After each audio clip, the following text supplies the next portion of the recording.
हम पढ़ेंगे गदल नाम की कहानी को। चलिए स्टार्ट करते हैं। गदल कहानी के लेखक हैं रंगैय राघव। उन्होंने इस कहानी में एक स्त्री की मनोदशा का वर्णन किया है। गदल एक स्त्री है जो अत्यंत स्वभावमानी तथा साहसी है, जो गुजरात की रहने वाली है। गुना 55 वर्ष का था तब उसका स्वर्गवास हो गया था। गुना अर्थात गदल का पति। गदल के 4 बच्चे थे। बड़ा बेटा निहाल 30 वर्ष का था, जिसका विवाह हो चुका था। 2 बेटी थी, चंपा और चमेली। इन दोनों का भी विवाह हो चुका था, अपने ससुराल चली गई थी। छोटा बेटा नारायण था जो कि 22 साल था, उसकी भी विवाह हो चुकी थी। भरा पूरा परिवार था गदल का, लेकिन पति के जाते ही भरे पूरे परिवार में भी अपने आप को अकेला महसूस करने लगी थी गदल। डोरी गुन्ना का सगा भाई था तथा गदल का देवर था। विवाह होने के कुछ दिन बाद ही उसकी पत्नी का देहांत हो गया था।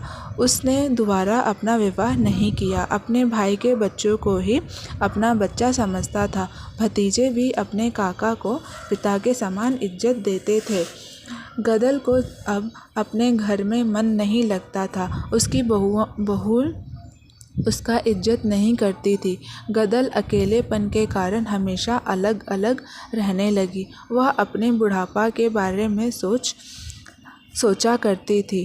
कहीं न कहीं उसके मन में था कि डोरी उसे अपना ले, उसका इज्जत करे, लेकिन लोक लाज के कारण डोरी ने ऐसा नहीं किया। एक दिन घर परिवार से तंग आकर डोरी को जलाने हेतु गदल ने अपना घर किसी और के साथ बसा लिया। गदल के नए पति का नाम मौनी था। वह एक रंडवा था। मौनी तो गदल के बेटे की उम्र का था। उसने गदल का उम्र नहीं देखा और उससे विवाह कर लिया। मौनी तो सोच रहा था कि रवारी औरत है, घर में पड़ी रहेगी, और मौनी को चूल्हा फूकने वाली की ज़रूरत भी थी। अब पूरे परिवार में लोग अर्थात गदल के परिवार वाले उससे नाराज़ थे। उसके बेटे तो गदल के नाम तक से नफ़रत करने लगे थे। डोरी ने अपनी भाभी गदल को बहुत समझाने की कोशिश की, लेकिन वो एक भी नहीं सुनी। यहाँ तक कि डोरी को ही कसूरदार समझने लगी थी। गदल कहने लगी, तू तो यही सोचा करता होगा कि गदल गई, अब रोटियां कौन सेक कर खिलाएगी। बहुएं नहीं करेंगी तेरी चाकरी। यह कहकर गदल वहाँ से चली गई। डोरी चिंता मार्ग हो गया और आखिरकार एक दिन डोरी की सांसें भी बंद हो गई। वो भी दुनिया छोड़कर चला गया। गदल को अपने देवर की मौत की सूचना मिली। सुनते ही वो सांस स्वस्थ हो गई।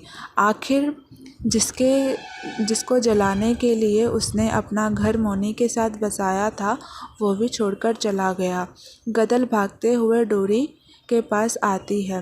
वो अपने आँखों की आंसुओं को रोक नहीं पाती। कानून के खिलाफ जाकर गदल अपने प्रति प्रेम और निष्ठावान करने वाले देवर की मृत्यु के पश्चात बिरादरी को भोज का आयोजन करती है। उस समय जब कुछ लोग भोजन समाप्त करने ही वाले थे कि पुलिस आ जाती है।